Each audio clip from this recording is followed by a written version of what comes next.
Tyler Reddick's crew chief takes us in the pits as he gets ready for the Championship 4. The sun sets on a legendary track in California, and find out who you think is going to win at Martinsville. NASCAR Daily with Shannon Spake. Hey, happy Wednesday, everybody. I can't believe it's only Wednesday. Welcome into NASCAR Daily. I am Shannon Spake. Happy night before Halloween, or this is also known as Mischief Night, Goosey Night, Cabbage Night, or Devil's Night. I had no idea. Who knew? My kids call it the night before candy night. So we have a lot to get to today on NASCAR Daily. Billy Scott is going to be here. What a race it was in Miami for him. We're going to find out what it was like to call that race from on top of the pit box. Earlier this week, I asked you who you thought, if it was going to be a playoff driver that was going to win at Martinsville. And you guys, the answers just came pouring in on Instagram. I appreciate that. So we're going to let you know what you guys said. And we've got a little bit of news to get to. So let's start there. First up, oh my goodness, news coming out of California.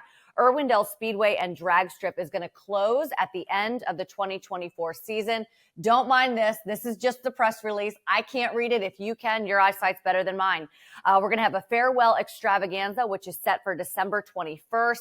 Of course, Irwindale has hosted so many events over its 25-year history, from NASCAR to drifting, the House of Drift, demolition derbies, drag racing. And of course, this isn't the first time that Irwindale has announced that it was going to be closing. And some folks on X and social media actually weighed in on that. But Bob Pockrass did say to one fan, I believe it this time actually announcing an actual last race and also announcing that many of its events will move to Kern makes me feel like this is the end of Irwindale. So Kern Raceway is the one that Kevin Harvick owns, and that raceway is going to take control of the assets and events for 2025 and beyond. So it looks like the sun might be setting on Irwindale Speedway and Drag Strip. Such a shame.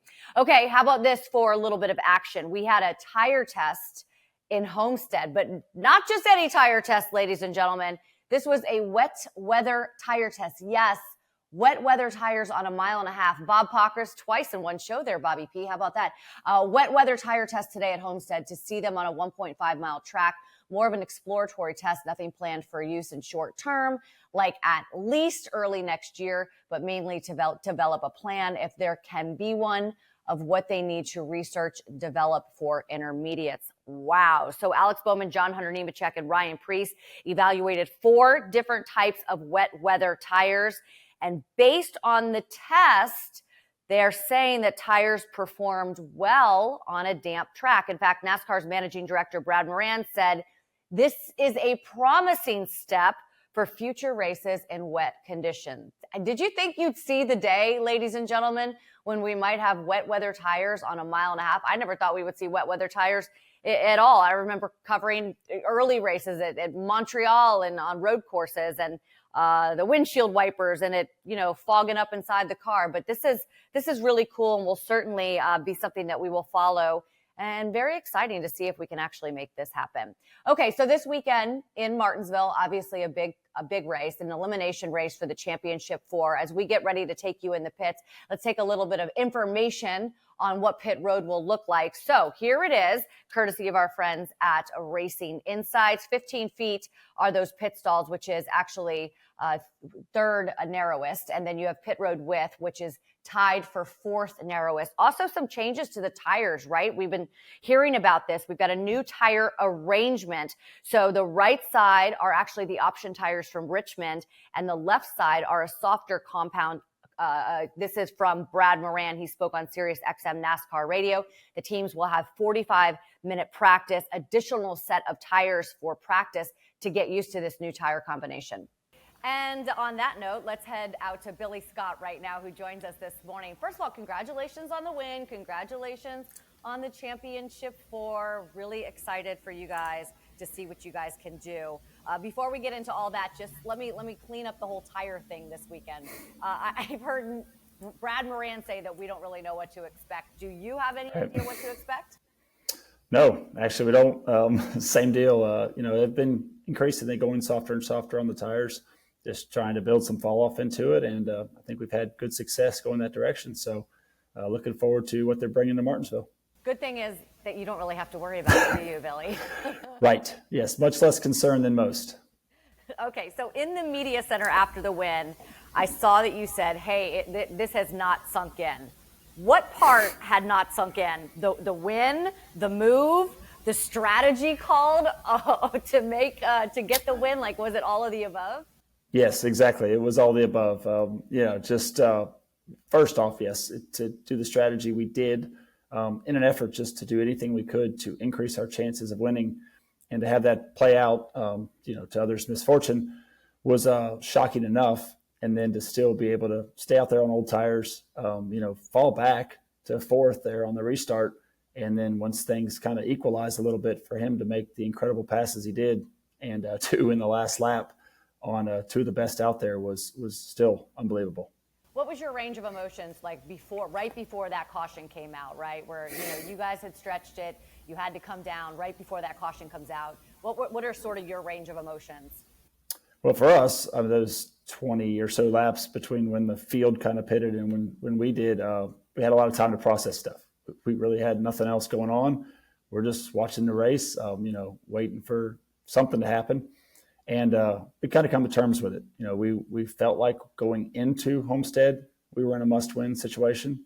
We felt like at that point in the race, when we were running fifth, I think, under green, how it all sorted out, that we were in a must-win. And we all agreed to take the risk. We knew there was a high probability that we get a yellow somewhere in stage 3, at least a lot more so than earlier in the race. And we were willing to take the risk to be up front. And we also knew the consequences, though. Said, all right, well, if we do this and the next 25 laps go by, we don't get a yellow, we pit, run the race out, we're going to finish in the teens. And it is going to, again, put us in a must-win situation in Martinsville. So we knew what we were facing. We had kind of about come to terms with that. Yes, when we pitted, it was still not ideal. The yellow came out right after, but it at least gave us an opportunity to stay out and make something happen. We all sit there and watch you guys on the pit box with Michael Jordan sitting on the pit box. We see Michael Jordan sitting on the wall, and all of us, I think we speculate or kind of think that must be a very higher pressure, not that it's not high pressure enough, just having, the guy who has accomplished so much and is so perfectionist and the best of all time. What is that like for you? Yeah, real competitor he is. Yeah, it's amazing. Yeah. He is intense on everything he does. But actually, it's weird. It's kind of a calming effect.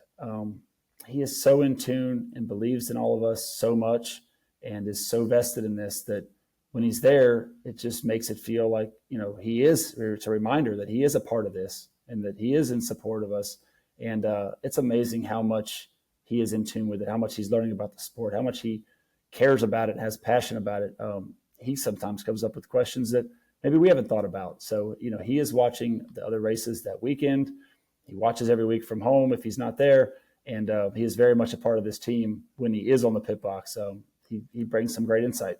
I don't know how much basketball you watched when you were growing up, but I wonder what little Billy Scott would think if you could go back and tell him that one day Michael Jordan's going to be sitting right behind you. Incredible. Would have never thought that in my wildest dreams. Definitely had Jordans as a kid growing up and played a lot of basketball.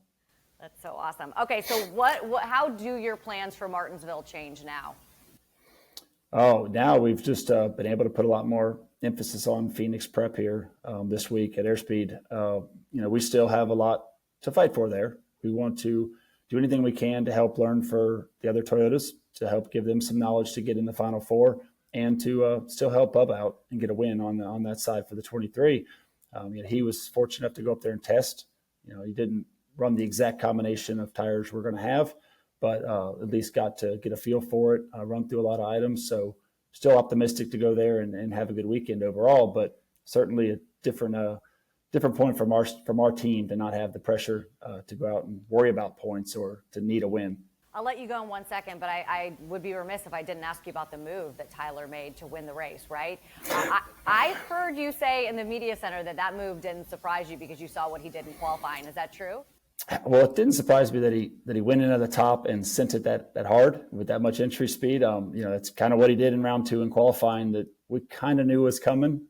We had a lot of discussion about how that was going to work and was the wall ready with that early on tires. So that part didn't surprise me. And it's, it's also why we were very supportive of how aggressive he was on restarts in Las Vegas.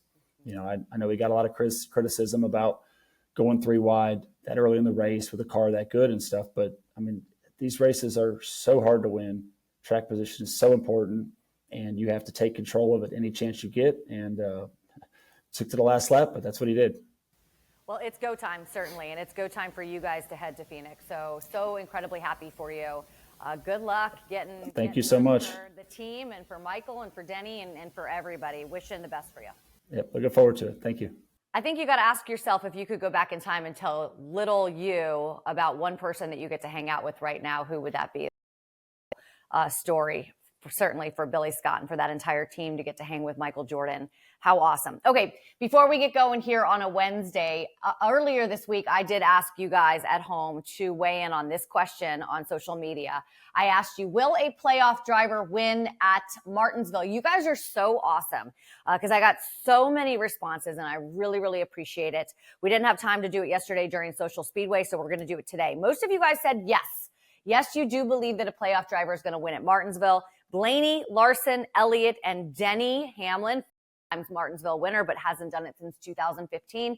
Those were sort of the top drivers that you named. We also got a couple Martin Truex Jr.'s in there from people who think that Martin might go out there and get a win, which would be really cool. Of course, it's his last full-time season. So there you go. A lot of you do believe a playoff driver will win this weekend. And of course, they will then lock themselves into the championship 4.